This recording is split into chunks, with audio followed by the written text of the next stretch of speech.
Aló, aló, aló, aló. Va a cantar. Nuevamente les doy la bienvenida. Vamos con la tercera patita de esta jornada paleontológica, la tercera patita intelectual. Es nuestra tercera conferencia, el inicio del vuelo de los insectos. En esta ocasión, el doctor Alejandro Vera, quien es socio fundador de la SOCEBOL, presidente de la Sociedad Chilena de Entomología, colaborador con la Sociedad Paleontológica, va y siempre nos habla de los insectos. Nunca lo he podido escuchar, pero me han dicho que su conferencia ha sido muy buena, profesor. Y bueno, con toda la gratitud del mundo, nosotros le agradecemos que pueda brindarnos este conocimiento, que pueda apoyar esta jornada, porque él fue también uno de los gestores para que se pudiera realizar en esta universidad. Así que los dejo con ustedes al doctor Alejandro Vera.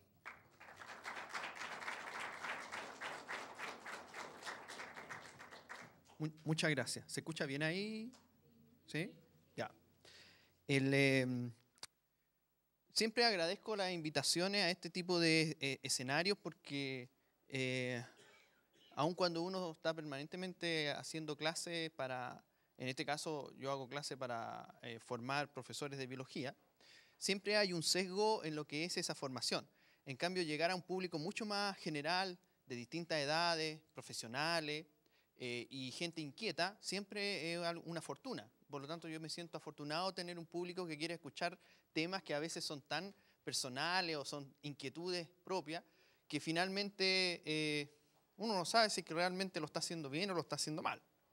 Entonces ahora me invitaron para tratar algún tema de evolución, y dado que yo soy entomólogo y trabajo con insectos, entonces siempre en mente tengo muchas temáticas. Entonces se me invitó y yo pensé que quizá lo que podría ser interesante era lo que está escrito ahí. El vuelo de los insectos, origen, diversificación y la posterior supresión de este mismo rasgo. ¿Y por qué es interesante hablar del vuelo? Ocurre que dentro de todos los rasgos de los insectos, quizá el hecho de que ellos puedan volar es lo que significa o lo que está detrás del secreto del éxito de la diversificación de los insectos. Es decir, el que ellos ocupen todos los ambientes en este momento, salvo los fondos marinos y los casquetes polares, el único lugar del mundo donde no los encontramos, en gran parte se debe a que en ellos evolucionó el vuelo. La fotografía que se expone ahí es una fotografía que no fue tomada al azar.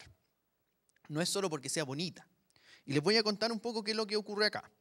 Si ustedes observan, este es un tipo de insecto que se llama Ephemeroptera, es de un orden bien particular de insectos, porque en su vida adulta presentan alas, como se muestra ahí, pero en su vida juvenil ellos tienen esta forma, son acuáticos, viven en el agua. Y entonces hay una fase importante de su desarrollo donde ellos abandonan el medio acuático y adquieren el medio aéreo.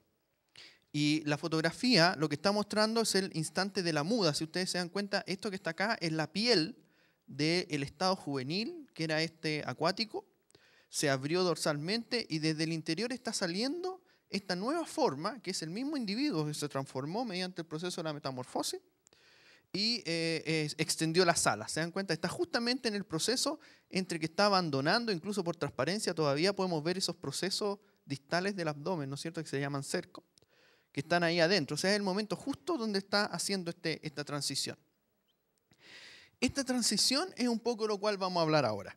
Pero lo vamos a hablar no desde el punto de vista fisiológico, que podríamos pensar que es algo que está ocurriendo aquí, sino que desde el punto de vista histórico. Y eso es un poco lo que vamos a tratar de visualizar.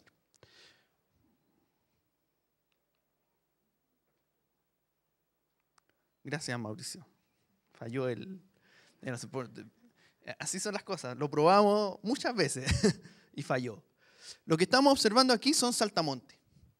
Y cuando observamos un saltamonte, junto con reconocer su cabeza, sus patas, el tórax, podemos ver estas láminas que se observan acá. Esas láminas constituyen las alas del saltamonte. Pues bien, las alas pueden cumplir muchas funciones. Quizá la más evidente para nosotros es el vuelo. Pero si nosotros observamos, también contribuyen a la coloración, es decir, a pasar desapercibido en el sustrato, lo que conocemos como camuflaje. Por favor, la siguiente. Lo que estamos mostrando aquí es un escarabajo, probablemente semejante o emparentado con las vaquitas del desierto, ese tipo de insectos. Y podemos reconocer su cabeza, sus patas, el tórax. Y estas estructuras que están acá, esa como caparazón que se observa, son las alas del insecto. Es decir, en este caso están contribuyendo con un órgano de protección. Por lo tanto, las alas son un órgano que se ha diversificado mucho dentro del grupo de los insectos, a partir quizá de una función voladora, pero que han derivado en múltiples funciones. La siguiente, por favor. Esto es un odonata. Todas estas especies que estoy mostrando son chilenas, entre paréntesis. Este es un odonata que recuerda mucho a la odonata primitiva, y fundamentalmente porque tiene las alas extendidas lateralmente, imposibilitada de plegarlas, de cerrarlas sobre su cuerpo, a diferencia de lo que vimos en el saltamonte, que tenía las alas puestas sobre su cuerpo, si ustedes recuerdan.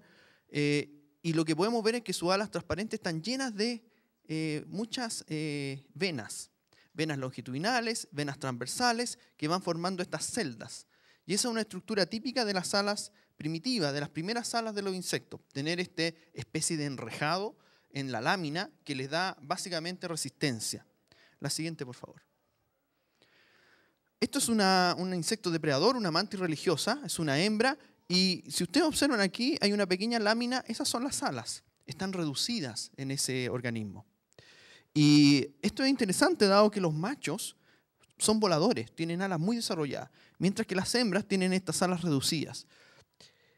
Ocurre que los machos deben de buscar a las hembras y por lo tanto en ellos el vuelo es un agente importante, es un factor que ellos están utilizando para desempeñar de mejor manera su pesquisa de hembras. Sin embargo, para las hembras volar no es necesario porque los machos son los que llegan a ella. La energía que podrían gastar en volar la están utilizando en otras funciones, como por ejemplo, ustedes ven el abdomen dilatado, está formando una ooteca de huevos.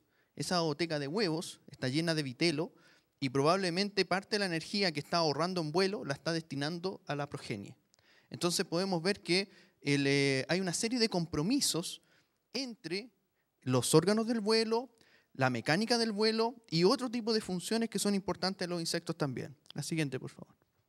Aquí estamos viendo uno de los insectos quizás más bellos de nuestra biodiversidad nacional, conocido comúnmente como el coleóptero de la luma, Queloderus childreni. Y estos violeta que podemos ver aquí, muy esculpidos, son élitros, son el primer par de alas. Este es un insecto volador. La siguiente, por favor. Mariposas. Este es un macho, esta es una hembra, y estas mariposas están en posición de cópula, con sus alas entrelazadas, ¿se dan cuenta? La siguiente, por favor.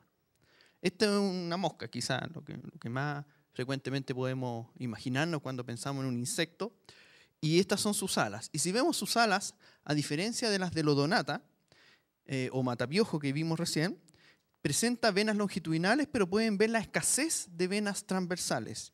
En general, la lámina de este insecto ha ido, por un proceso evolutivo, llegando a un estado tal en que las venas empiezan a perder importancia. Es decir, que la estructura del ala, de la lámina del ala, se sostiene por otras fuerzas. Y eso es algo de lo que ha ocurrido también a lo largo de la evolución. Siguiente, por favor. Esto es un chinche acuático. Y de hecho, si ustedes observan, esto está en un estanque. Ahí se ve el borde del agua. Incluso hay burbujas. Estas láminas que están aquí son alas. Incluso en los insectos acuáticos, las alas son importantes y las conservan, aun cuando parece que ellos viven en un medio donde no lo usan. Sin embargo, hasta los charcos se pueden deshidratar y desecar.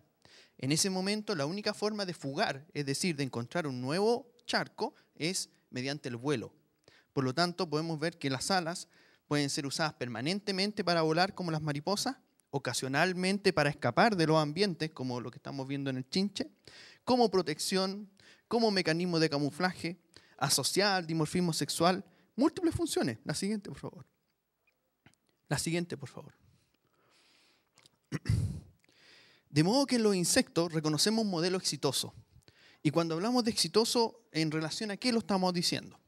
Fíjense que esta figura representa la torta de todas las especies conocidas por parte del hombre. Es una representación. Fíjense que incluso hemos incluido o se han incluido en esta figura las plantas vasculares, los hongos, los vertebrados, otros invertebrados, arácnidos. Y todo lo que hay desde aquí hasta acá representa distintos grupos de insectos. Es decir, que los insectos representan más del 50% de todas las especies conocidas por el ser humano. Y si a eso yo agrego los restantes artrópodos, representan casi 3/4 partes de toda la biodiversidad conocida. Es decir, que este modelo de exoesqueleto endurecido, en el caso de los insectos con desarrollo de alas, ha sido tan exitoso que le ha permitido diversificarse y perdurar por gran parte de la historia de la vida en la Tierra sin mayores modificaciones. La siguiente, por favor. Entonces surge la pregunta, ¿qué hacer con esta tremenda biodiversidad? Es decir, ahora que sabemos un poco cuántos son, el desafío para todos los investigadores es ser capaz de desarrollar estudios en esto, investigarlo.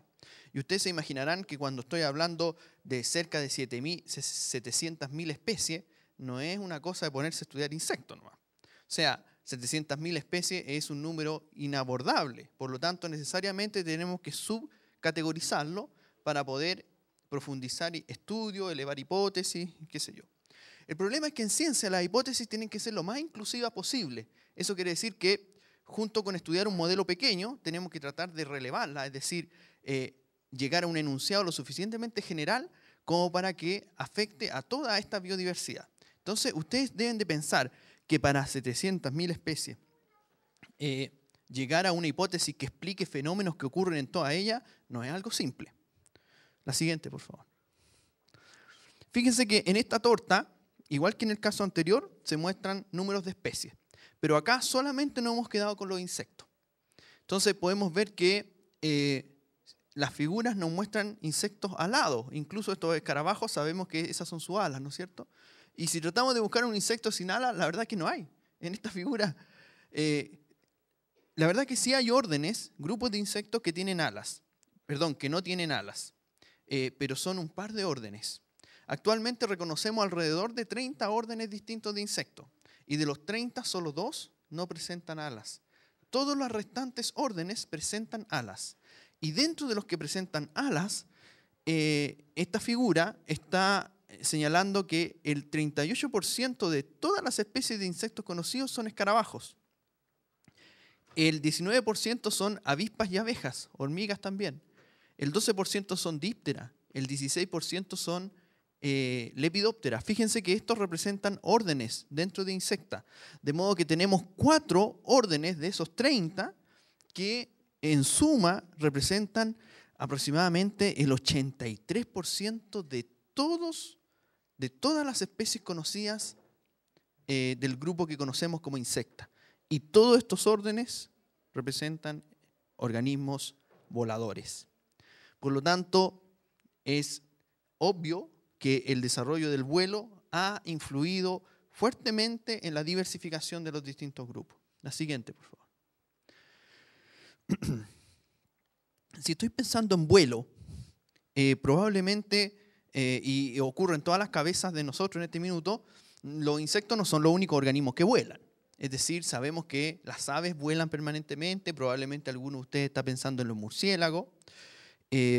Y sin embargo, sé que yo lo veo desde el punto de vista taxonómico, es decir, los distintos grupos o linajes del reino animal que se han diferenciado a lo largo de la historia de la vida en la Tierra, que es lo que se muestra aquí en esta figura, ¿no es cierto? Estas son la lista y está representada la filogenia o la historia de vinculación evolutiva entre cada uno de los grupos. Resulta que únicamente dentro de los cordados, que son esos ejemplos que estábamos señalando, ha evolucionado el vuelo. Y luego lo podemos encontrar nuevamente en los artrópodos, específicamente en los insectos. Y todos los restantes grupos zoológicos, que son muy diversos, en ninguno de ellos ha evolucionado el vuelo. Por lo tanto, no es trivial pensar que, si bien es cierto, la vida puede haber surgido en un ambiente acuático, en todos estos grupos hay seres acuáticos. Y posteriormente haber colonizado un ambiente terrestre. Que en todos esos grupos que se muestran ahí hay seres que viven en forma terrestre. Solamente en 2 ha evolucionado la colonización del ambiente aéreo. Por lo tanto, no es una pregunta trivial tratar de entender cómo es que ha ocurrido esto. La siguiente. Aves. Las aves presentan órganos del vuelo que conocemos desde casi de forma innata. vemos las alas con plumas que sirven para volar y una cola que sirve para timonear. Esas cosas todos los niños las conocen. La siguiente, por favor. También sabemos que hay criaturas, y sobre todo para este tipo de charla, ¿no es cierto?, era adecuado mostrar esto. No sé si ustedes me ayudan, los pterópodos. ¿Pterosaurios son estos? Ya. Son criaturas que colonizaron el ambiente aéreo de forma exitosa, pero que no dejaron descendencia, por lo tanto los conocemos solo por traza. La siguiente, por favor.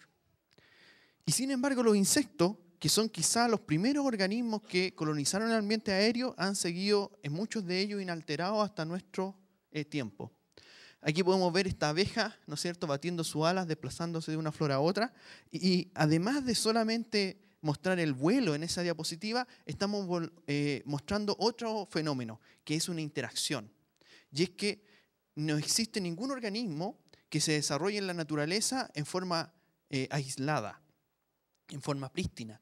Quizá en el laboratorio, en una placa de Petri, podríamos tener bacterias puras o hongos puros, qué sé yo. Pero si yo voy a la naturaleza, eso no existe. En la naturaleza todos estamos coexistiendo permanentemente. Siempre estamos en interacción. Nosotros mismos estamos en interacción.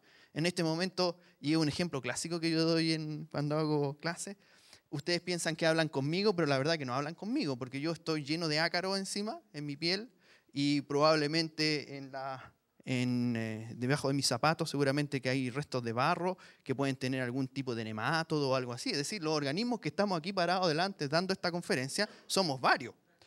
Pero, claro, pero no se impresionen tanto porque cuando yo los miro a ustedes, tampoco los miro a ustedes. Es decir, son ustedes más todos los que traen. Es decir, somos toda una comunidad de seres que estamos aquí reunidos y algunos somos conscientes de que estamos en una conferencia. Otros pensarán que están en su universo, ignorantes de cómo es que llegaron ahí. De modo que cada vez que yo analizo una situación evolutiva, tengo que pensar que no solamente la estoy analizando en el grupo estudio, sino que además hay un contexto que está determinando de una u otra manera el que sea exitoso o no el desarrollo de ciertos procesos. Aquí estamos viendo cómo en el tercer par de patas, primero, segundo y tercer par de patas, hay una pelotita de polen.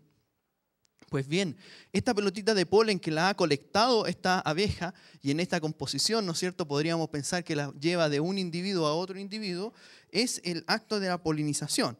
La polinización mediada por vectores, en este caso, este insecto que es un insecto volador. Entonces podemos ver cómo el vuelo ha influenciado no solo la diversificación de los insectos, sino que también la diversificación de las plantas que utilizan a los insectos como vectores, sabiendo que las plantas pueden utilizar muchas formas de polinización, pero en este caso particular a insectos, siendo ciertos grupos de insectos tremendamente diversificados y que se han asociado a ciertos grupos de plantas tremendamente diversificadas, es decir, un compromiso mutuo entre organismos no emparentados filogenéticamente. La siguiente, por favor. Insectos. Insectos. Pensemos en lo que estamos tratando de establecer como modelo, ¿no es cierto? ¿Cómo son los insectos? Los insectos se constituyen en un cuerpo cilíndrico en general, constituido por segmentos, y estos segmentos presentan un exoesqueleto externo endurecido, que conocemos como un exoesqueleto de tipo quitinoso, porque esa es la proteína fundamental ese es el hidrato de carbono fundamental por el cual está compuesto este exoesqueleto, pero que además se endurece en algunas partes, de modo que va generando un sistema de palancas con unas piezas duras comunicadas por piezas blandas. Esas piezas duras están endurecidas por una proteína que se conoce como esclerotina, y en cambio las piezas blandas están solamente con quitina sin esclerotina. De modo que en una musculatura que se pueda mover en estas piezas adyacentes permite generar el movimiento de palanca típico que nosotros entendemos en una articulación. Lo que yo acabo de describir no es muy distinto a lo que ocurre en la articulación de un vertebrado. Mi brazo, que lo estaba moviendo todo este rato, ¿no es cierto?, es un movimiento de palanca simple. La diferencia es que en mi brazo la musculatura se une a los huesos que están internamente. En cambio, en un insecto, la musculatura se une a la pared corporal. Pensemos que ellos tienen un exoesqueleto, por lo tanto la musculatura se une afuera. ¿Se dan cuenta? A la parte externa. Pero el movimiento de palanca es el mismo. Por lo tanto, el exoesqueleto es fundamental para entender el desarrollo de estos órganos, que son los órganos del vuelo, las alas. En general, los insectos presentan este cuerpo cilíndrico segmentado, separado en regiones corporales que cumplen funciones distintas. La primera región corporal lo conocemos como cabeza o tagma cefálico, que incluye algunos órganos especializados, como por ejemplo las antenas, los ojos, la armadura bucal. Los ojos y antenas son órganos de la recepción, están relacionados con el sistema nervioso. Y no es trivial considerarla ahora porque cuando uno piensa en vuelo, evidentemente no es lo mismo en cuanto al desplazamiento que caminar. Yo puedo caminar sin desprenderme en ningún momento del sustrato y por lo tanto puedo estar en continua comunicación, mi cuerpo, con el sustrato. Puedo balancearme o decidir cosas. Pero cuando uno vuela, si yo quiero llegar volando desde un punto a otro punto, tengo que tener la capacidad de predecir cómo va a ser ese punto donde quiero llegar. Anticipar muchas cosas.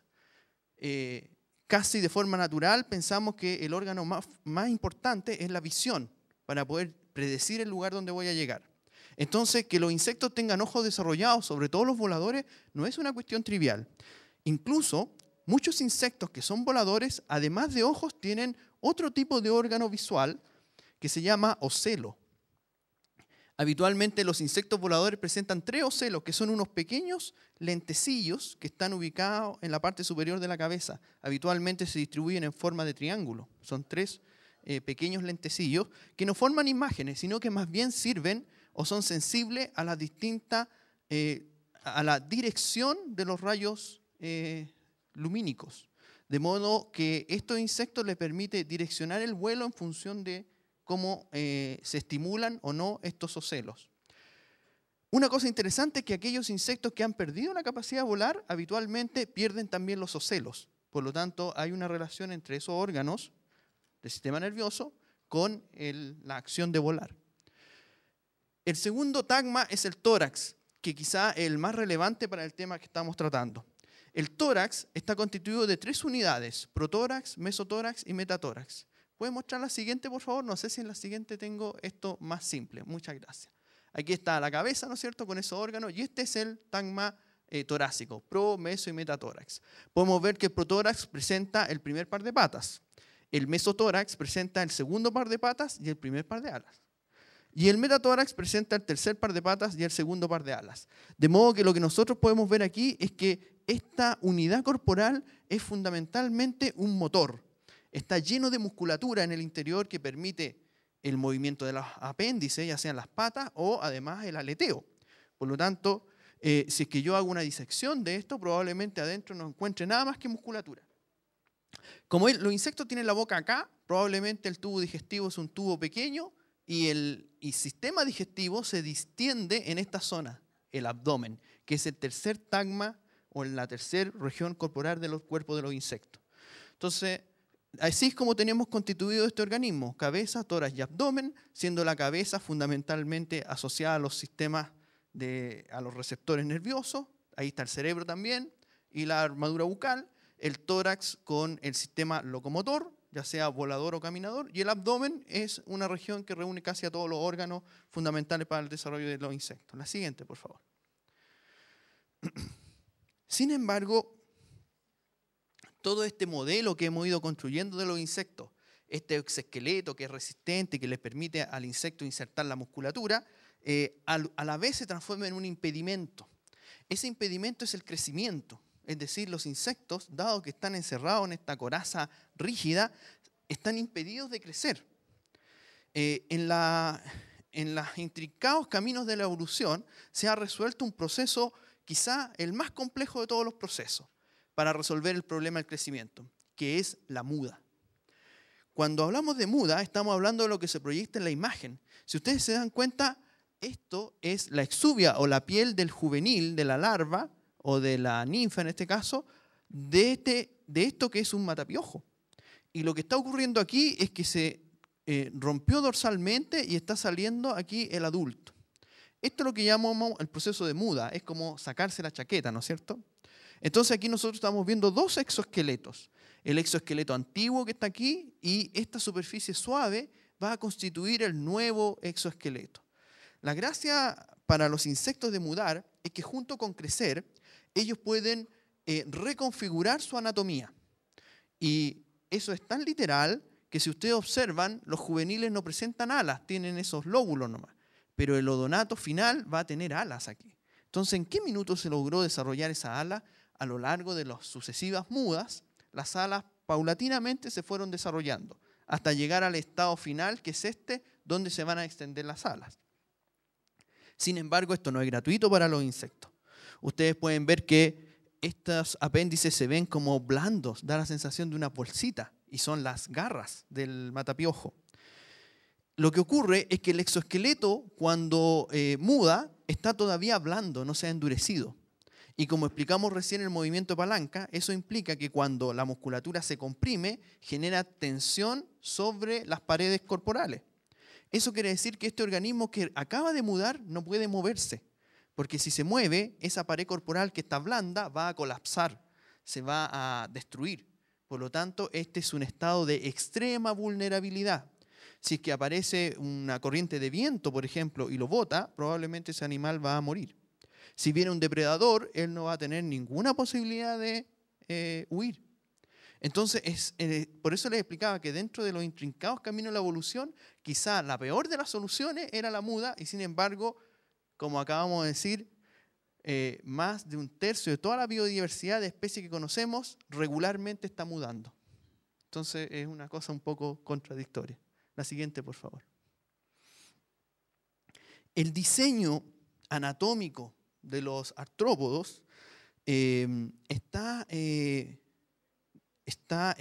organizado o se organiza a lo largo del desarrollo embrionario. La verdad que lo que acabo de decir no es nuevo porque lo sabemos para todo el organismo. Sin embargo, en los artrópodos ocurre algo interesante. Como su cuerpo es segmentado, yo puedo homologar las regiones embrionales a los segmentos definitivos del organismo. Y cuando se ha estudiado esa homologación y se empieza a estudiar cuál es la batería genética que está activada o que está comandando el desarrollo embrionario, se ha logrado identificar una batería de genes que se bautizaron como genes Hox y que son los que determinan cómo un determinado segmento va a diferenciarse. Podría determinar que un segmento, por ejemplo, tuviera patas locomotoras, o podría significar que ese mismo segmento no tenga patas, sea sin el desarrollo de ese apéndice. Incluso podría significar que varios segmentos sucesivos se fundan en una sola unidad. Es decir, aquellos que modulan el desarrollo son esta batería de genes. Y una de las cosas interesantes que se ha determinado es que, por ejemplo, todos los insectos tienen más o menos la misma batería de genes y que se activan en el mismo momento en determinados lugares. Y las variaciones que se pueden observar responden habitualmente a grupos taxonómicos definidos. Es decir, el modelo de cada grupo taxonómico está codificado o controlado por estos genes.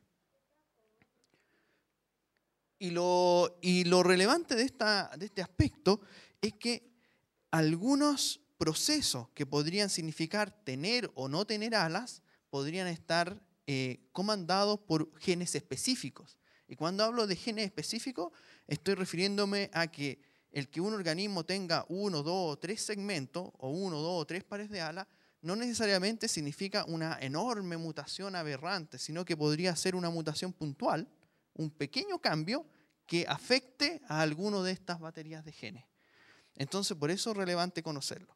Estos genes inicialmente fueron estudiados en artrópodos, que es la diapositiva que estoy mostrando, pero la verdad es que rápidamente se reconocieron en todos los seres pluricelulares, es decir, en todos los animales pluricelulares. Todos nosotros tenemos genes host que están comandando la diferenciación de nuestros embriones y que determinan dónde y cómo se ubican los distintos componentes de nuestro cuerpo. La siguiente, por favor. ¿Qué es lo que nos convoca acá? El vuelo. Entonces, quizá la primera pregunta para todos nosotros es ¿cómo es que se logra volar? Entonces, sin mirar esta imagen, les pido que miren este esquema rudimentario hecho a lápiz prácticamente, donde lo que se ve es una figura que semeja el corte transversal del ala de un avión. Entonces, en este corte transversal podemos ver que la parte inferior es bastante recta, ligeramente concava nomás, mientras que la parte superior presenta una gran convexidad. Entonces, lo que ocurre es que si es que esta figura yo la pongo en un túnel de viento o si es que le doy un pequeño impulso hacia esta dirección, donde está la luz, el viento va a circular alrededor de ella, de esta figura. Y cuando eso ocurre, ustedes se imaginarán que el recorrido del viento en la parte inferior es más corto que el recorrido del viento por la parte superior, ¿no es cierto? Es decir, que acá le cuesta menos transitar al aire que acá. Eso es lo que nosotros le llamamos una figura aerodinámica.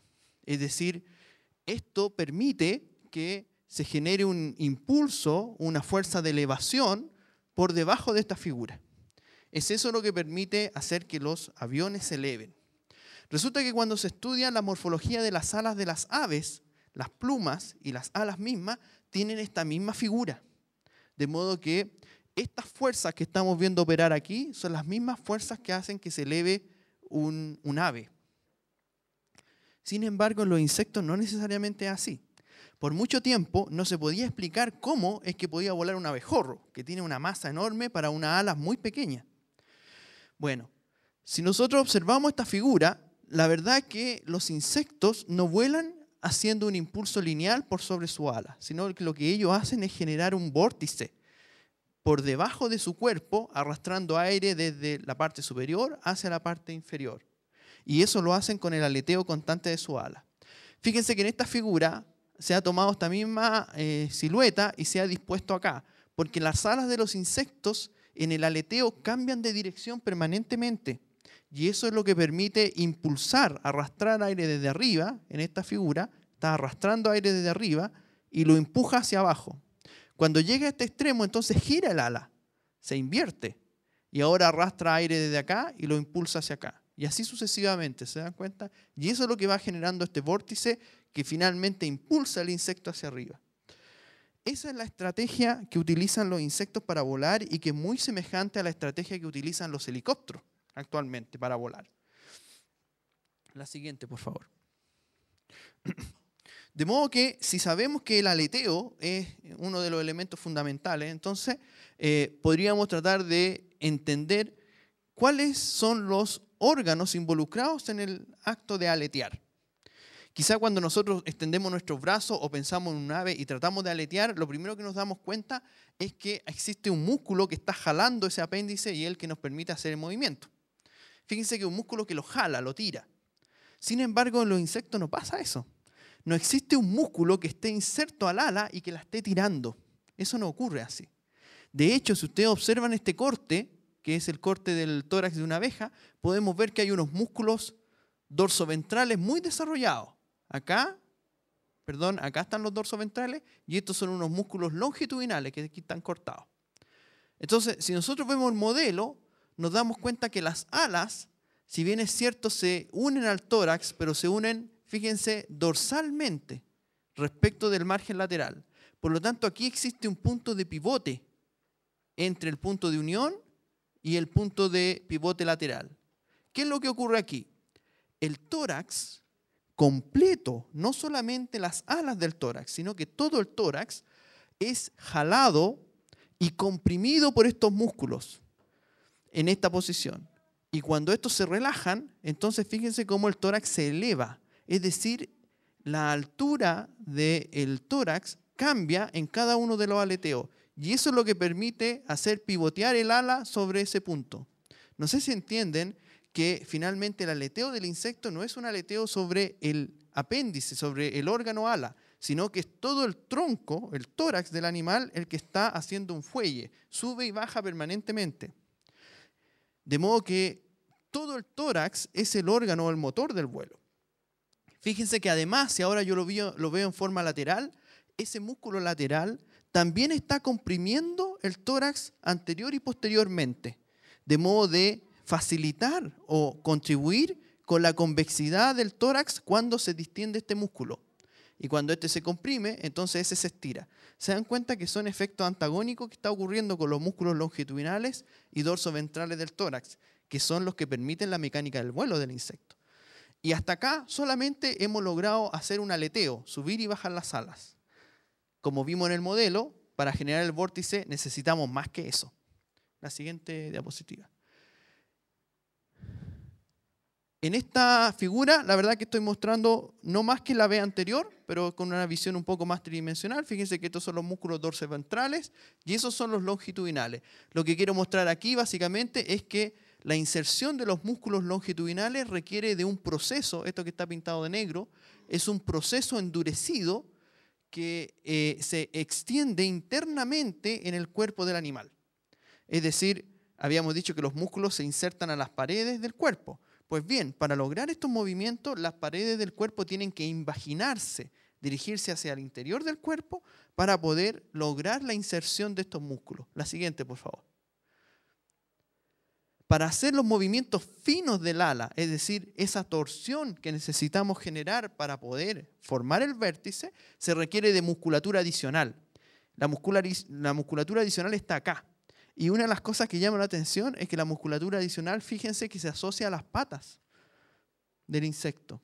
Es decir, que las patas y las alas no son órganos independientes, están relacionados de alguna forma. Fíjense que esta musculatura que se muestra acá se inserta unos escleritos, que son unas pequeñas placas basales del ala, y son las que permiten hacer los movimientos finos de torsión. Mientras que los grandes músculos del tórax hacen el batido del ala, la torsión del ala se genera mediante movimientos finos en esos escleritos. La siguiente diapositiva. Es así como nosotros vamos a encontrar varios modelos de vuelo. El modelo que describimos recién es el modelo general, pero podemos encontrar insectos que junto con ese modelo general facilitan el vuelo, por ejemplo, si es que se exponen a corrientes aéreas, de modo que ellos trepan árboles, hacen distintos tipos de figura para poder facilitar su vuelo utilizando las fuerzas de la naturaleza. Hay insectos como los saltamontes que utilizan el planeo, es decir, ellos se extienden y cuando han logrado cierta altitud se dejan llevar. Entonces ese es el típico salto del saltamonte, ¿no es cierto? Uno vemos que el saltamonte cuando se eleva aletea mucho, pero llegado a una altura se deja llevar, entonces ahí planea. Ese es un tipo de movimiento. El movimiento de las mariposas, que normalmente es zigzagueante o circular, que permite ascender. Hay algunos, como estos plecópteros, que se dejan llevar por las corrientes de aire, entonces hacen unos remolinos así. Y en general hay distintos diseños. La siguiente, por favor. Este es el movimiento zigzagueante de las mariposas, ¿no es cierto? Ellas suben y bajan porque sus alas amplias tienen poca posibilidad de generar torsión, es decir, es un aleteo que sube y baja casi permanentemente. Y eso tiene consecuencias. La consecuencia es que el insecto completo sube y baja respecto de un eje. Es el típico vuelo que nosotros vemos en las mariposas. La siguiente, por favor.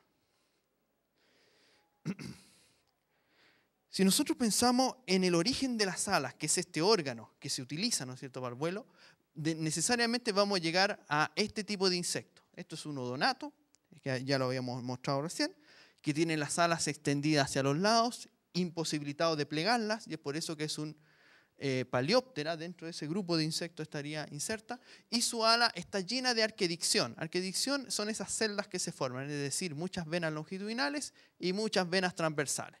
La siguiente, por favor. ¿Cómo vuelan estos insectos? Que serían quizá el modelo más primitivo de vuelo de insectos. Una de las cosas que nos llama la atención es que este primer y segundo par de alas son muy parecidos entre sí, ¿no es cierto? Son casi iguales. De hecho, el segundo par de alas es un poquito más ancho, nada más. Resulta que los odonatos vuelan o aletean con sus dos pares de alas por igual. Tienen un vuelo sincronizado, pero independiente de cada uno de los pares de alas. Fíjense, partamos de la figura 1. La figura 1, el primer par de alas está extendido y fíjense que está como un remo hacia dorso ventral. Mientras que el segundo par de alas tiene la disposición de una cuchilla dorso ventral. Es decir, que este ofrece resistencia y este no ofrece resistencia. Entonces lo que ocurre es que el primer par de alas baja y conforme baja, el segundo par de alas sube. Y fíjense cómo en el punto 6 queda invertida la posición. Entonces el primer par de alas es el que ha remado hacia abajo. Cuando llegamos a ese punto, fíjense cómo las alas giran sobre su eje. Entonces este remo ahora está en posición de cuchilla respecto a dorso ventral y el segundo par de alas adquiere posición de remo e impulsa. Se dan cuenta que hace la figura 12, entonces hemos invertido la posición nuevamente. Eso quiere decir que el aleteo de los odonata es alterno, primer y segundo par de alas. Ambos lo utilizan para volar. Esto no lo podemos visualizar cuando observamos volar un odonata. Un odonata vemos un movimiento muy frenético de la ala. Siguiente, por favor. Sin embargo, y como lo vimos en las tortas de biodiversidad, la gran mayoría de los insectos actuales pliegan las alas. Ellos no son paleópteras, son del grupo de los neópteras. Plegar significa que además de tener las alas extendidas, ellos pueden doblarlas y ponerlas encima de su abdomen. Incluso en este grupo que la fotografía muestra un plecóptera, es uno de los primeros órdenes que desarrollan las alas neópteras, ellos pueden incluso enrollar las alas sobre el abdomen, dar la sensación de un tubo, ¿no es cierto? Ustedes pueden ver que aquí está el margen del primer par de alas y ahí se pierde porque está enrollado, ¿se dan cuenta? La siguiente, por favor. ¿Cómo vuela un neóptero primitivo? Resulta que los neópteros tienen una propiedad diferente a las alas de los odonatos. Mientras que la ala del odonato era como un remo, una estructura rígida, ¿no es cierto? Fíjense que las alas de los insectos neóptera, que tienen mucho menos nervadura, ¿se dan cuenta? Tiene nervadura igual, pero tiene mucho menos que la de un odonato. Lo que ocurre es una deformación elástica de las alas. Es decir, que cuando este animal aletea, fíjense cómo tanto primero como segundo par de alas están relativamente sincronizados, aletean juntos hacia abajo, pero para retornar, en lugar de girar, lo que hacen es plegarse. Se enroscan, se hacen pequeñas, de modo de disminuir la tensión sobre la columna de aire. Y es con eso con lo que retornan. Entonces esto es como un fenómeno de latigazo sobre el ala, sobre el aire. Y les permite impulsarse. Esta figura solo se puede lograr teniendo pocas venas, es decir, necesita una flexibilidad, que es el modelo exactamente opuesto del odonato, que el odonato con un sistema de remo necesita rigidez. Podemos ver entonces que el vuelo, aun cuando parece un término general, la verdad que no es tan general porque cada insecto o cada grupo de insectos puede tener un modelo particular para emprenderlo. La siguiente, por favor.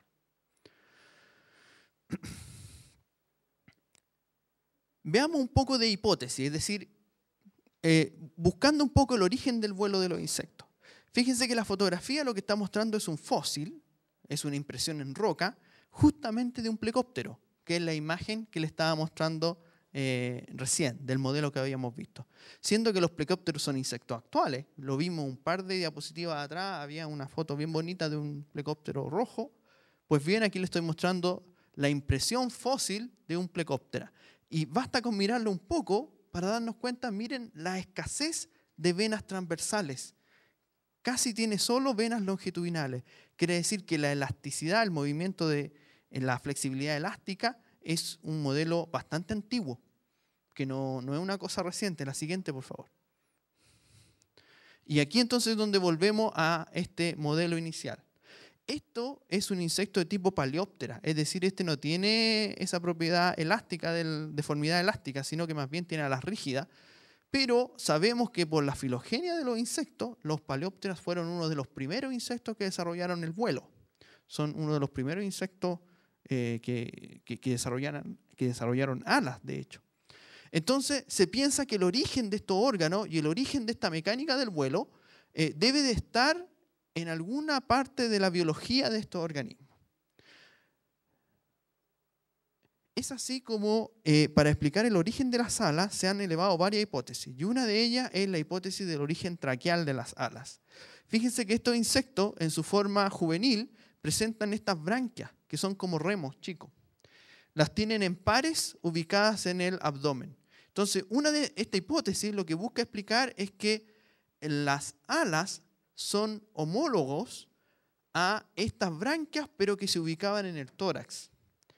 Y que producto de la ventaja que le podría significar para el planeo a estos insectos, se habrían ido desarrollando paulatinamente con mayor tamaño estas branquias hasta terminar siendo alas. Ahora, ustedes dirán, es una hipótesis intuitiva, porque se parecen esos órganos. Pero la verdad es que se han establecido cierta homología genética efectivamente entre los genes que determinan la presencia o ausencia de estas branquias traqueales con las alas de estos insectos. Es decir, hay una base que podría indicar que es una buena hipótesis. Además, si ustedes observan, estas branquias están llenas de vasos, porque como son branquias para respirar, están llenas de vasos, de venas que permiten hacer el intercambio gaseoso. Pues bien, esas líneas que nosotros vemos en las alas son venas. Por lo tanto, hay también una homología estructural entre ambos órganos. La siguiente, por favor. Otro de los avenidas de análisis que se ha hecho es que se ha estudiado, por ejemplo, los tipos de musculatura que mueven las alas, como yo se lo indiqué, no en el movimiento grueso, sino que en el movimiento fino, esos movimientos de torsión. Y resulta que los mismos tipos de músculos están presentes en los segmentos abdominales que tienen estas branquias. Es decir, esos músculos que mueven las branquias son homólogos a los músculos que hacen el movimiento fino en las alas de estos insectos. De modo que esta hipótesis sigue siendo cada vez más plausible. Ustedes me dirán, bueno, ¿esa es la explicación entonces? ¿De ahí vienen las alas? La verdad es que no. No sabemos a ciencia cierta de dónde vienen las alas, pero esta es una de las hipótesis que se está barajando. La siguiente, por favor. Una entomóloga y paleontóloga llamada Kukalova Peck se dedicó a revisar gran parte de los fósiles que existían de insectos alados y buscando generar una homología estructural entre los apéndices de los insectos fósiles y los apéndices de los insectos actuales, hizo un descubrimiento sumamente relevante. Resulta que las patas de los insectos fósiles que están a este lado presentan muchos más segmentos que las patas de los insectos actuales. De modo que necesariamente hubo fusión de segmentos a lo largo de la evolución. Entonces se empezó a establecer cuáles eran los segmentos que se habían fundido. Resulta que actualmente las patas de los insectos presentan un pretarso, un tarso, una tibia, un fémur, un trocánter y una coxa. Y la coxa es la que se une al cuerpo del insecto. Eso es lo que sabemos y en cualquier curso de zoología les van a enseñar. Sin embargo, en la pata del insecto hay muchos más segmentos que no los voy a mencionar, pero me voy a dedicar a esto. Fíjense que la coxa, que es más o menos homóloga a esta, no se une al cuerpo. Encima de la coxa hay otro segmento que se llama subcoxa, y encima de la subcoxa hay otro segmento que se llama epicoxa. Es decir, estos segmentos adicionales podrían haberse fundido a la pata, pero lo que descubrió Kukalova Peck es que en realidad no se han fundido a la pata, sino que se han fundido al tronco, al tórax del animal. Y esto es muy importante porque cada uno de estos segmentos en las patas primitivas presenta estos procesos segmentados que se llaman excitos. Excitos. Y aparentemente estos excitos se han reducido en los insectos actuales, -1. Ocurre que la epicoxa, que presenta un excito, podría haber sido diferenciado en un lóbulo alar. De modo que las alas actuales de los insectos corresponden a los excitos de la epicoxa primitiva. Y de hecho los segmentos o el segmento de la epicoxa podría haberse diferenciado en los escleritos que permiten el movimiento fino de la articulación de la ala. Es decir, que lo que nos acaba de explicar Kukalova Peck mediante este modelo es que las alas y las patas corresponden a un mismo apéndice. No son dos apéndices distintos, es un mismo apéndice, donde una porción de la porción basal se ha fundido al cuerpo. La siguiente, por favor. Esto entonces nos plantea varias preguntas. La primera, entonces, que el segundo par de alas y el primer par de alas que están asociados a la pata correspondiente son independientes del primer par de patas que no tiene ala, aparentemente. Sin embargo, en todos los insectos no tiene ala ese segmento. Por lo tanto, uno se podría preguntar, bueno, ¿por qué se perdió las alas? ¿O es que acaso nunca hubo alas ahí? Cuando uno piensa en los datos fósiles que pueden haber, hay algunos fósiles que están tremendamente bien conservados, como por ejemplo este grillo. Ustedes pueden ver las alas, que incluso se observa su nervadura. Se ve algo del patrón de coloración. Incluso en este detalle se está mostrando, miren, la armadura bucal. Y esto es una impresión en roca, es decir, es un insecto perfectamente bien conservado. Pero son escasos. La gran mayoría de los registros de insectos que tenemos están en esta condición, en ámbar.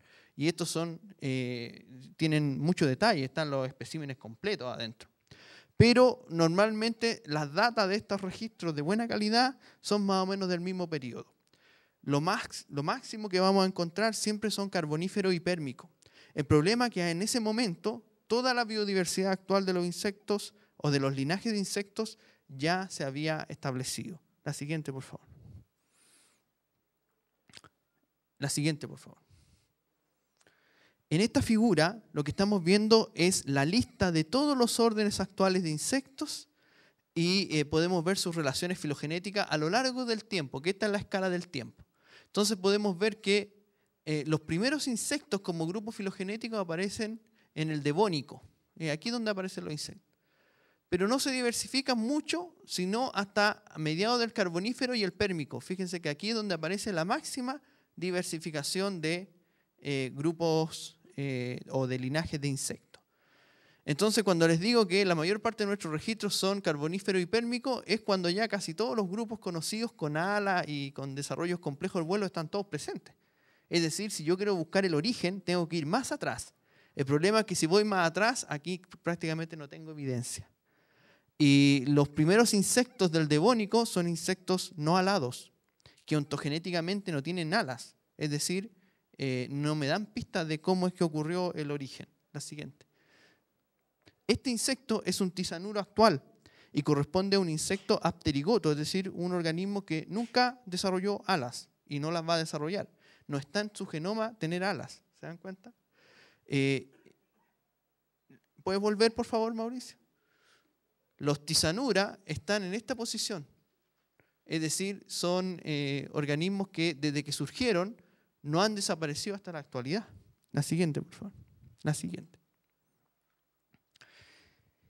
Dentro de los fósiles del Carbonífero y del Pérmico, hay algunos modelos que son tremendamente paradigmáticos. Estamos hablando de los insectos gigantes, insectos que llegaran a medir 30, 40 o hasta 50 centímetros de extensión alar. Y unos de ellos eran o correspondían a los Paleodictyoptera. Esta es la reproducción de un Paleodictyoptera.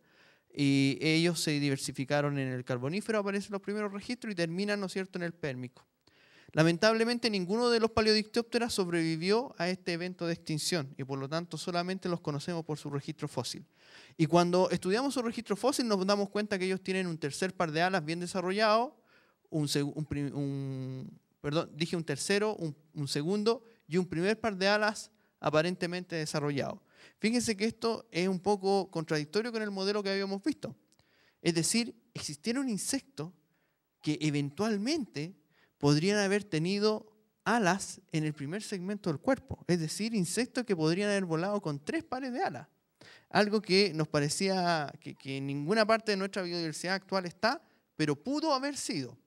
El problema es que hay mucho debate respecto de si es que estos lóbulos que se ven aquí eran verdaderamente alas o eran algún tipo de exfoliación o qué sé yo del tórax. Ustedes dirán, ¿y por qué hay tanto debate? Bueno, el debate está en esto. Este es el tipo de registro fósil que tenemos de los Paleodictyoptera. No tenemos ámbar ni nada de eso, solamente tenemos fragmentos, trazas impresas en roca. Por lo tanto, gran parte de lo que conocemos de ellos son inferencias. De modo que todavía está en debate saber si es que esto realmente era nada o no. La siguiente, por favor. Otro de los elementos emblemáticos, tanto como los Paleodictyoptera, eran los odonatos primitivos. Esta fotografía, esta reproducción lo que está mostrando es un protoodonata. Los protoodonata eran seres gigantes también, insectos muy grandes. Y estos, al igual que los anteriores, presentan sus 2 pares de alas rígidas, no las pueden plegar y tienen mucha arquedicción, ¿se dan cuenta? Igual que en el caso que habíamos mostrado anteriormente. Los protoodonata aparentemente son muy parecidos a los odonata, a los matapiojos, pero la verdad es que no lo son. Si nosotros observamos sus cabezas, ellos presentan antenas largas. Esas antenas largas en los odonatos actuales no existen. De hecho, los odonatos actuales tienen unas pequeñas antenas setiformes. Si miramos esta figura que representa la evolución de los odonatos y su emparentado, todas estas ramas de aquí representan a grupos de odonatos. Y los protoodonata, como ustedes pueden darse cuenta, están por acá. ellos se desarrollaron a mediados del Carbonífero y se extinguieron a fines del Pérmico, igual que el caso anterior de los paleodictiópteras. La siguiente, por favor. Si nosotros hiciéramos una reconstrucción, una paleoreconstrucción de un odonato de estas características, un protodonata, probablemente llegaríamos a ese resultado. Es decir, ese era el orden de formas que existía en ese periodo. Tenemos que pensar que nosotros conocemos solamente un vistazo, unas trazas de lo que era la biodiversidad de estos organismos. Probablemente muchos otros invertebrados, artrópodos, terrestres, deben haber tenido estas dimensiones, deben haber estado constituyendo toda una comunidad. Piensen que este tamaño de insecto está diseñado como un insecto cazador. Entonces uno se podría preguntar, bueno, ¿y qué cazaba? Tiene que haber cazado otras cosas también monstruosas, ¿no es cierto? Además, este es un insecto cuyas juveniles son acuáticos. Como les mostré la muda del odonato, imaginémonos cómo habrían sido las larvas de esto entonces en el agua. Y las larvas de los odonatos son depredadoras. Es decir, ¿y qué comían entonces?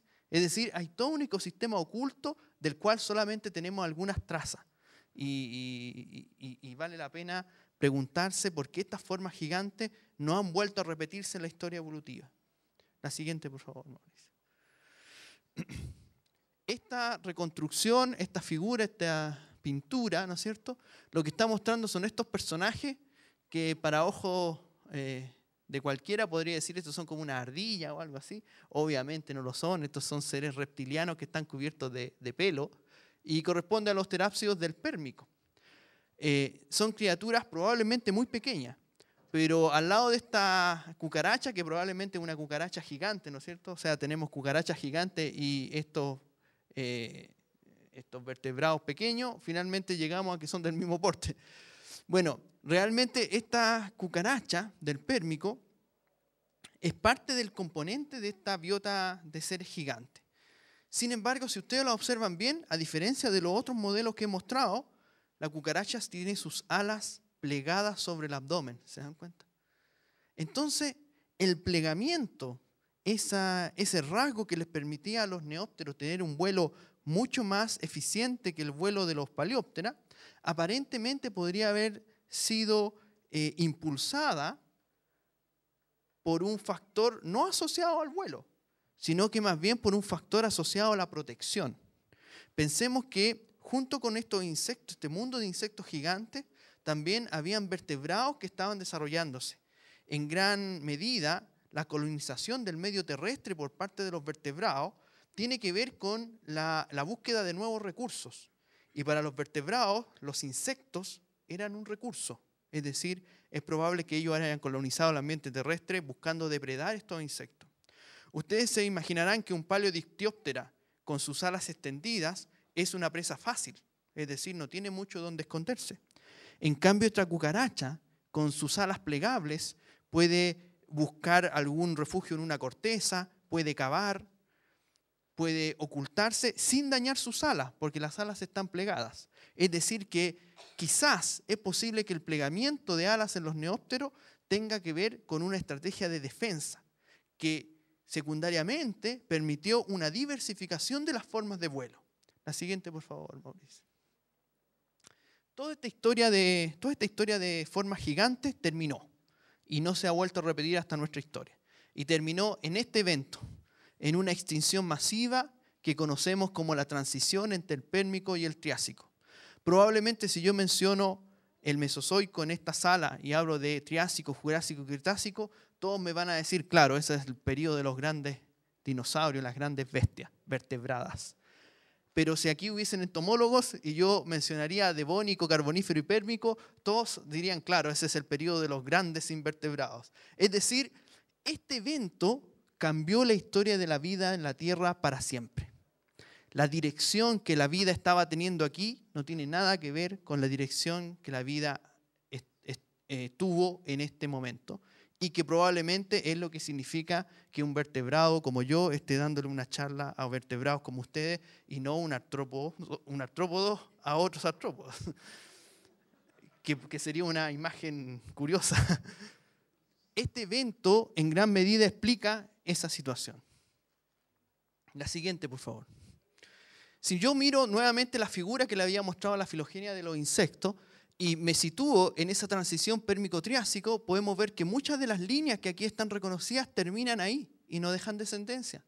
Es decir, la muestra de los insectos actuales, que en su gran mayoría, como lo dijimos, son todos voladores, fíjense que se desarrolla a partir de una pequeña porción de la biodiversidad que existió en el Pérmico y Carbonífero. Fue ahí donde fueron más diversos los insectos. Ahora son menos diversos, pese a que representan más de 3/4 partes de toda la biodiversidad de animales conocidos.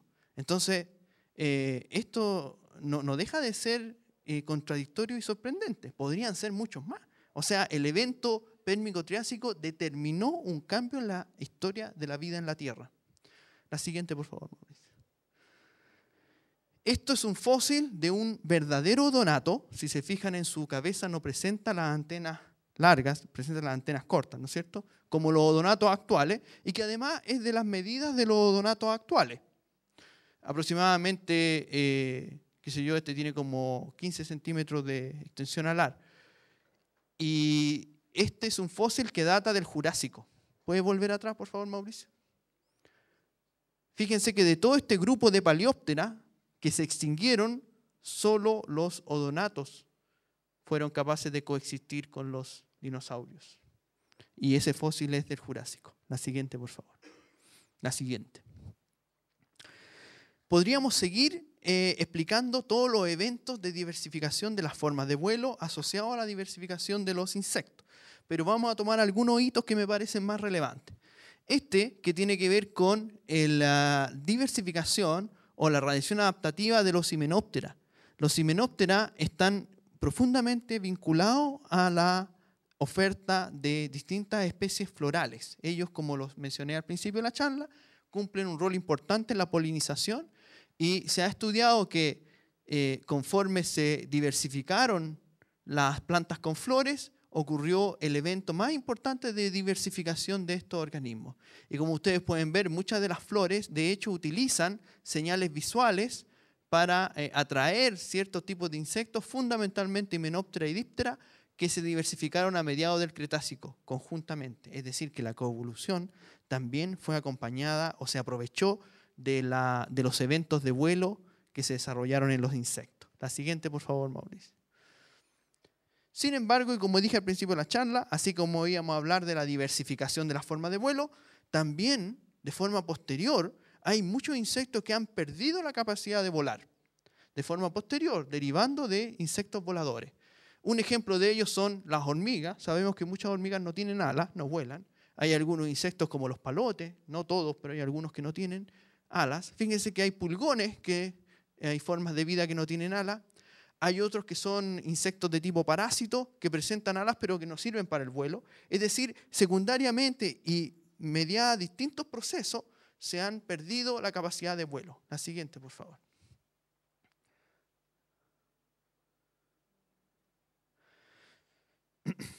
Si que nosotros miramos la historia geológica y empezamos a mirar posterior a ese evento de extinción, han ocurrido solo algunos eventos que dan cuenta del origen de nuevos linajes, de nuevos órdenes de insectos.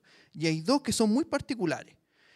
El origen de los Phytiráptera, que son los piojos, y el origen de los Siphonáptera, que son las pulgas. Ambos órdenes están constituidos de insectos que no pueden volar 100%. Es decir, no hay ninguno de esos insectos que tenga alas o que tenga la capacidad de volar. Las perdieron. Sin embargo, ellos derivan de grupos que sí tenían alas. Si nosotros observamos esto, ambos son formas de vida parásitas. Y para que ellos evolucionaran, primero tendría que haber evolucionado el recurso. Es decir, para que hubieran piojos, primero tuvieron que haber aves. Y para que hubieran Siphonáptera o pulgas, primero tenían que haber mamíferos. Entonces, ellos se diversificaron tardíamente, conjuntamente con lo que fue la diversificación de este nuevo recurso. La siguiente, por favor. Aquí tenemos, por ejemplo, diversidad de Phytiráptera o piojos actuales. Y aquí hay un Phytiráptera fósil del Cretácico temprano, ¿se dan cuenta? Entonces, este organismo es muy semejante o idéntico a los actuales y por lo tanto rápidamente perdió esas condiciones del vuelo. ¿Qué hipótesis hay detrás de este tipo de modificación? Resulta que, si bien es cierto, los Phytophthora están emparentados con otros órdenes de insectos que se alimentan de detritos, es decir, se alimentan de escamas de piel, de restos de materia orgánica, que son muy comunes y abundantes en los nidos de las aves. De hecho, los Zoocoptera y otros grupos viven en los nidos de las aves. Entonces, la hipótesis es que estos organismos se habían derivado a partir de estos grupos de insectos que se alimentaban de detrito. Y en algún momento pasaron desde vivir en los nidos a vivir alimentándose de las escamas, de la piel muerta, de las plumas de las aves. Y de ahí en adelante, entonces, por un proceso de selección natural, se habría favorecido la sobrevivencia en este nuevo ambiente que es encima de seres vivos. Y entonces evoluciona la condición del parásito desde una condición de vida libre, que estaba adaptada a otras condiciones. La siguiente, por favor. Y con los Siphonáptera podría haber ocurrido algo semejante. Fíjense que los Siphonáptera, que las pulgas, ellas tienen una armadura bucal picadora. Pero su grupo emparentado son los Mecóptera, que son unos insectos alados que tienen armadura bucal picadora, pero que se encargan de succionar, porque son depredadores, otros insectos. Es decir, igual que en el caso de los Phytophthora, los Mecóptera son comunes en los nidos o en las madrigueras de los roedores, porque ahí van a alimentarse de otros insectos que viven en esa zona. Entonces, desde alimentarse de insectos en las madrigueras, eventualmente empezaron a alimentarse de forma hematófaga de los constructores de madrigueras. Y de ahí en adelante, entonces, por selección natural, se suprimieron las alas en todo este grupo para poder optimizar el recurso, que es un recurso muy nutritivo, que es la sangre. Aquí estamos viendo una pulga que está en ámbar, y ustedes la pueden ver que es prácticamente idéntica a las especies de pulga actuales, ¿no es cierto? Incluso ahí están unos filamentos de pelos probablemente. La siguiente, por favor. Lo que estamos viendo aquí no es ni pulga ni piojo. Eso es un díptero, es una mosca. Resulta que hay algunos grupos de díptera que también han perdido las alas para adaptarse a la vida parásita. Y esto que estamos viendo aquí, no sé si en la siguiente, a ver, puede... No, vuelve atrás. Lo que estamos viendo aquí es un murciélago, porque esta es una mosca de los murciélagos. Es una mosca hematófaga que vive entre medio de las cerdas de los murciélagos de forma permanente. Y si la observamos, no tiene alas, no tiene nada de alas, ¿se dan cuenta? Ese es el abdomen, ahí está la cabeza y las patas de la mosca. O sea, así como los ejemplos anteriores, también podría haberse derivado desde una condición de aproximarse a las madrigueras por algún otro recurso y haberse diferenciado hacia la vida parásita. Es un poco la hipótesis más fuerte que explica estos eventos independientes, todos son independientes, de reducción secundaria del vuelo en los parásitos. La siguiente, por favor. Este es un saltamonte, y como saltamontes pueden darse cuenta que tiene patas saltadoras, pero no tiene alas. Es decir, casi en todos los grupos de insectos voladores hay alguna excepción que haya reducido posteriormente el desarrollo del vuelo. La siguiente, por favor. Aquí vemos un grillo, y si se fijan, los grillos tienen alas para volar, sin embargo, aquí están completamente reducidas y lo que observamos ahí es un disco. Resulta que los grillos cantan con las alas, las frotan. En este caso, este grillo ha atrofiado completamente sus alas, pero no el disco. Es decir, la función del sonido en el grillo es más importante que la función del vuelo que pueden proporcionarle las alas. La siguiente, por favor. Esto es un plecóptero. ¿Se acuerdan que hablamos de los plecópteros? Yo se los mostré con alas, hablamos del movimiento elástico de sus alas. Pues bien, también hay plecópteros que han perdido completamente las alas. Y este es un caso muy bonito que se los tengo que mencionar porque corresponde a lo que conocemos como el dragón de la Patagonia. Y es un insecto que está exclusivamente asociado a los glaciales de Chile. ¿Se dan cuenta? Aquí están los puntos. Hay un solo punto en Argentina conocido que está por acá, que es el glacial Uppsala, pero todos los demás son en campos de hielo norte y sur, es ahí donde ellos sobreviven. Sobreviven en un ambiente donde no hay nada más que hielo, solamente agua que escurre sobre los hielos. Hay ríos que circundan sobre el plató congelado. Y en ese ambiente ellos sobreviven. En un ambiente tan hostil, volar se vuelve innecesario. Ellos caminando llegan a todos los lugares donde tengan que llegar. No hay depredadores. Los pluricelulares más grandes que existen son ellos. Por lo tanto, en un ambiente así de aislación, invertir energía en el desarrollo del vuelo, en la musculatura que hablamos y en el órgano de la ala, perfectamente se puede invertir, utilizar esa energía para utilizarla en reproducción, en poner huevos, en aumentar el número de cópulas, en sobrevivir. De modo que podemos ver que hay un compromiso, es decir, si es que las condiciones ambientales me lo permiten, no es necesario volar. Si es que hay condiciones ambientales que están favoreciendo la huida, el escape, la protección, el cambio de hábitat, entonces es indispensable el vuelo. Esas parecen ser las reglas de los trade-off o de los compromisos que estarían detrás de la reducción secundaria del vuelo en este tipo de organismos. La siguiente, por favor. Esto, no sé si habrán agrónomos acá, pero cualquiera que haya tenido un naranjo o un limón sabrá que hay unas conchuelas que son unas escamitas que se pegan y que incluso nos perjudican porque se dan las naranjas más chicas, qué sé yo. Estas conchuelas son insectos. Y son insectos hembra que no tienen alas. Eso que está en la fotografía corresponde al macho, que es en la misma especie, pero que sí tiene alas. Esta relación implica que el macho puede ir de individuo en individuo reproduciéndose, copulando, mientras que la hembra está restringida a un único punto. Esto es dimorfismo sexual. Y es frecuente en los insectos observar que el dimorfismo sexual se da con uno de los sexos volador y el otro sexo no volador. El no volador es el que invierte la mayor parte de la energía en la reproducción, en poner huevo, en construir madriguera. Mientras que el volador normalmente es mucho más esbelto y invierte su energía en dispersión, de modo que se distribuyen las tareas, dispersión versus reproducción. La siguiente, por favor. La siguiente, por favor. Finalmente, que yo creo que también ya he hablado demasiado, finalmente podemos resumir algunas de las hipótesis más importantes que se han planteado para explicar la reducción secundaria del vuelo en los insectos. Una de ellas tiene que ver con los compromisos energéticos, que ya la expliqué, entre la oogénesis y los órganos asociados al vuelo, ya sea musculatura o alas, ¿no es cierto?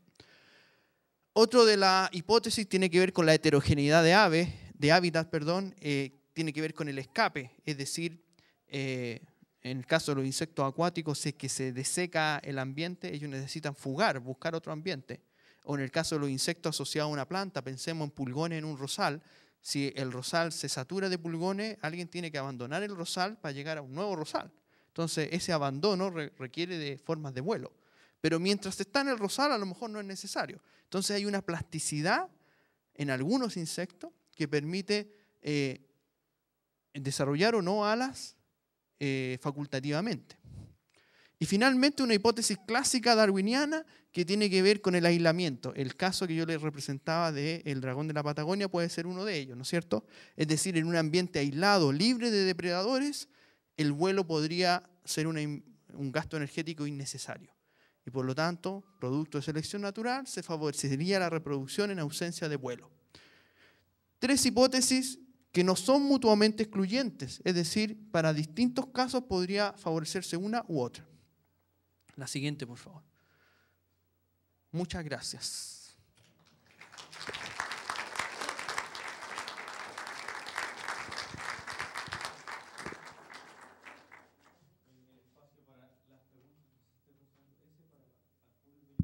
¿Sí? Aprendió. Preguntas.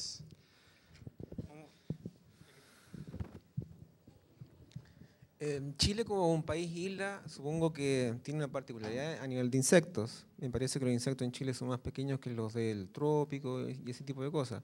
¿Pero existe alguna otra particularidad en los insectos chilenos? Se escucha, ¿no es cierto? ¿Sí? ¿Te refiere a particularidad morfológica o particularidad en su biodiversidad? Cualquiera. Ya, porque si hablamos, son dos términos diferentes, ¿te das cuenta? En general, de los 30 órdenes que existen en el mundo actualmente, En Chile están prácticamente todos representados. Son muy poquitos los que no están, que son Grillo platodea, Mantophasmatodia y algún otro que se me puede quedar por ahí, pero en general están todos representados. Por lo tanto, en cuanto a la riqueza morfológica, la verdad que nuestros insectos son tan espectaculares, entre comillas, como los tropicales o los asiáticos, qué sé yo. Pero efectivamente lo que cambia es el tamaño. Quizá efectivamente nuestros insectos son mucho más pequeños que aquellos que se encuentran en la zona tropical. En general, habiendo excepciones muy importantes. Yo les mostré los plecópteros. Fíjense que el plecóptero más grande que existe, o los plecópteros más grandes que existen, se reúnen en una familia que se llama Diamphibnoides. Y la familia de Diamphibnoides solo existe en Chile y Argentina. Es decir, dentro de ese orden, las formas gigantes todavía las tenemos acá. Claro, son insectos un poco desconocidos, poco familiares. Y cuando hablo de formas gigantes, estoy hablando de insectos que de extensión alar tienen cerca de 15 centímetros. Es decir, son más grandes que un colibrí, si ustedes se imaginan. Por lo tanto, tiene eso. Ahora, cuando hablamos de Chile como un país isla y hablamos de particularidad en su biodiversidad, resulta que, como acabo de citar el ejemplo de estos plecópteros, hablé de una familia entera que está solamente restringida a Chile, que no está en ninguna otra parte más del mundo. Ejemplos como esos tenemos muchos. Y en el caso de los insectos, la verdad que es un paraíso para cualquier persona que se dedique a estudiar insectos, estudiarlos en Chile, por dos motivos fundamentales. El primero es que hay una enorme biodiversidad muy poco estudiada y cada vez que se estudia aparecen especies nuevas y cosas así, y que además están muy poco emparentadas con la biota neotropical. En general están mucho más emparentados con elementos australianos o neozelandeses por el pasado convánico que tuvimos nosotros, aun cuando sí siempre hay elementos neotropicales. Por lo tanto, eso es interesante. Señalé que eran dos motivos. Ese es el primer motivo. Y el segundo motivo es que a nuestras latitudes prácticamente no tenemos nada venenoso. Por lo tanto, nos podemos meter al campo sin ninguna preocupación, qué sé yo. Si esta charla la estuviéramos dando en Argentina, probablemente los argentinos dirían que eso no es así, porque en Argentina está lleno de culebras venenosas, escorpiones venenosos, así que cualquier persona que viene al campo tiene que ir preparado con botas y qué sé yo.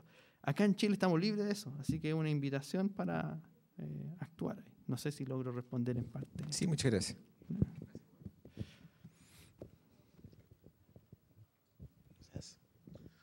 Mi pregunta es sobre algo que... Bueno, una duda que me quedó cuando se habló de los apterigotos, Sí. que decía que ellos no pueden evolucionar alas.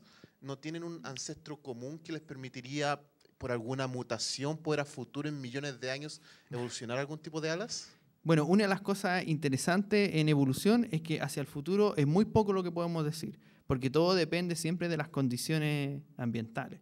Yo hace poco hablaba con una persona que me señalaba que había leído que el meñique en los seres humanos se iba a desaparecer de aquí a no sé cuántos millones de años adelante, y eso es verdad siempre y cuando las condiciones actuales perduren. Pero la verdad es que nadie puede asegurar que las condiciones actuales perduren.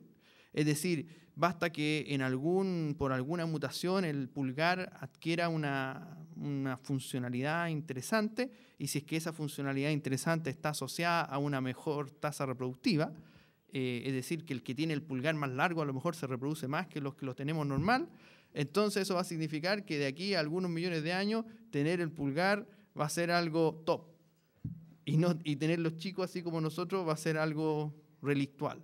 Por lo tanto, nadie puede asegurar qué es lo que va a pasar hacia el futuro. Pero respecto a los apterigotos sí hay algo interesante. Resulta que en el caso de los insectos, los apterigotos no tienen alas ontogenéticamente. Eso quiere decir que en su desarrollo embrionario ellos no tienen los tipos de células que se diferencian en alas. Si yo veo las relaciones filogenéticas, los apterigotos son los primeros insectos que surgen, esos del Devónico. Es decir, ahí todavía no había evolucionado el vuelo. Lo que pasa es que en el caso de los insectos son modelos tan exitosos que muchos de ellos permanecen hasta nuestros días sin modificaciones respecto de cuando surgieron. El caso de los apterigotos es así. Archaeognatha, por ejemplo, nosotros encontramos fósiles de Archaeognatha de esa época.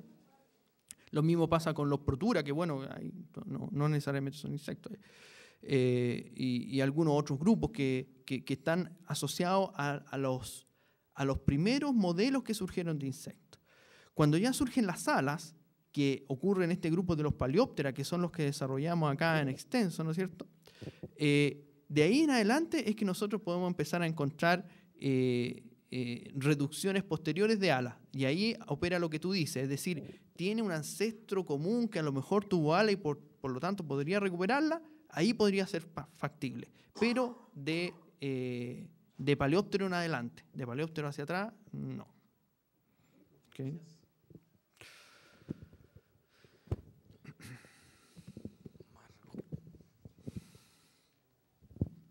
Hola, buenas tardes. Hola, buenas tardes. Tengo una duda, que en realidad siempre la he tenido. ¿De qué sirven los parásitos? ¿Qué función ecológica tienen ellos? Mira, es una pregunta que me cae muy bien porque resulta que dentro de mis tareas de pedagogía, es decir, en mi desempeño docente acá en la universidad, junto con hacer clases de zoología, dicto algunos cursos electivos y uno de ellos se llama Reflexiones sobre el parasitismo.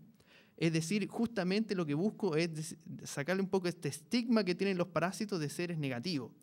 Y como entiendes que eso es un curso, podría hablar latamente del tema, pero voy a tratar de hacerlo resumido, quizá con un par de ejemplos. Mira, así como los depredadores de otros organismos regulan los tamaños poblacionales, los parásitos pueden ejercer también un efecto de ese tipo, es decir, no atacan a toda la población, sino que atacan a porciones de la población, a veces a los más débiles, a los que tienen un fenotipo no muy bien desarrollado, es decir, pueden contribuir con mantener o filtrar un poco el tipo de fenotipos más óptimos dentro de una población, o sea, tienen un rol regulador, eso es lo que yo te quiero decir. Pero además, pueden ser bastante ventajosos bajo ciertas circunstancias. Por ejemplo, hay algunas especies de aves, como los pavos real, probablemente todos los conocemos, los pavos real, donde el despliegue de coloridos que hacen los machos es lo que les sirve a las hembras para seleccionar cuál es el mejor de los machos. Es decir, la selección sexual de las hembras sobre los machos tiene que ver con el despliegue, el colorido de las plumas. Pues bien, si es que los pavos reales machos están atacados de parásitos, de piojillos, por ejemplo, ellos tienen que invertir mucha energía en soportar el parasitismo y por lo tanto sus colores no son tan vivos. Quiere decir que las hembras están utilizando el parasitismo de los piojillos para descubrir cuáles son los machos que tienen los mejores genes de los que tienen los peores genes para invertir en poner huevos con ellos. Es decir, es un indicador que les sirve para la selección sexual a las hembras. Entonces, con esos dos ejemplos que te acabo de decir, lo que quiero mostrar es que hay un abanico enorme de roles que cumplen los parásitos entre las distintas comunidades. Pero quizá lo más interesante y que nos tiene que hacer sentido a todos es que los parásitos como tal no necesariamente cumplen un rol. Es decir, ser parásito es un rol que organismos pueden desempeñar de forma incluso facultativa. Es decir, puedo ser parásito hoy, pero mañana no. Es decir, te das cuenta que no pongamos el estigma de que este organismo es parásito per se. No, está desempeñando el rol del parasitismo. Y por lo tanto, si yo lo considero como un rol, como una facultad, puedo encontrar que hay situaciones tremendamente complejas, donde, por ejemplo, organismos que son polinizadores, resulta que sus juveniles son parásitos. Entonces, bueno, si el adulto, no puedo separar el juvenil del adulto, es la misma especie, es el mismo individuo incluso, pero para lograr cumplir su rol de polinizador, tiene que pasar por una etapa de vida parásita. Te das cuenta que es el rol el que juega y no el organismo mismo. No sé si logré responder la pregunta. Sí, muchas gracias. Bien. Las últimas dos preguntas. Hola, buenas tardes. Buenas tardes. Mi consulta es con respecto a la hormiga. ¿Sí? Que antiguamente, sí, antiguamente las hormigas eran voladoras. Bueno, eso es lo que se supone. Y por alguna razón perdieron esa capacidad de volar y solamente hay algunos individuos dentro de ciertas colonias que mantienen bueno, eso es lo que yo tengo entendido, que mantienen las alas. ¿Qué me podría explicar con respecto a eso? Ya, bueno, lo mencioné en las imágenes, pero la verdad que no expliqué nada de la hormiga. Así que agradezco la pregunta. Mira, lo que ocurre es que en general todas las hormigas vuelan, todas tienen alas. Lo que ocurre es que cada especie de hormiga construye colonias que son muy numerosas. Las colonias de hormigas tienen una diferenciación fenotípica de acuerdo a los roles.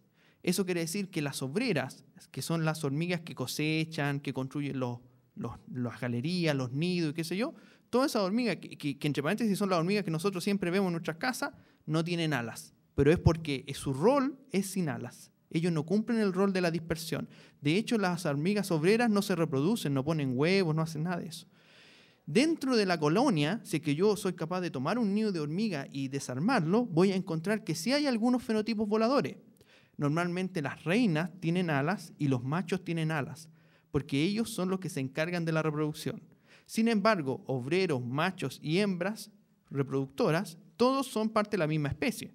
Lo que pasa es que entonces, si te das cuenta, la especie tiene alas. Algunos de sus individuos no los presentan por una cuestión del rol que cumplen. Los reproductores normalmente no abandonan el nido, por lo tanto no los vemos, salvo cuando ocurren los enjambres para reproducción. Yo no sé si es que alguno de ustedes se ha dado cuenta que en algunos momentos del verano empiezan a volar o en el atardecer un montón de hormigas, salen hormigas con alas, unas negras, chicas, qué sé yo. A veces si que alguien ha tenido alguna pileta o una piscina abandonada, de repente empiezan a caer hormigas con alas. Y son muy comunes en cierto periodo del verano. Es solo en ese periodo que abandonan los nidos. El resto del año están con alas, pero están guardados. Entonces no son evidentes. Y los que podemos ver son los obreros que no tienen alas. No sé si respondí. ¿Ok?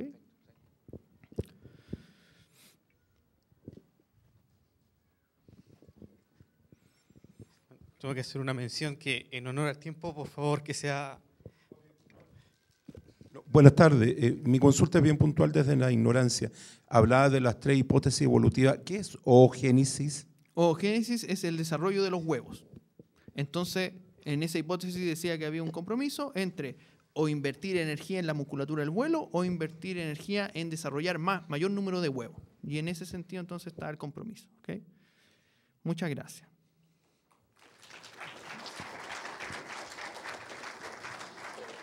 Bueno, al igual que en las charlas anteriores, corresponde hacerle un presente aquí al profesor.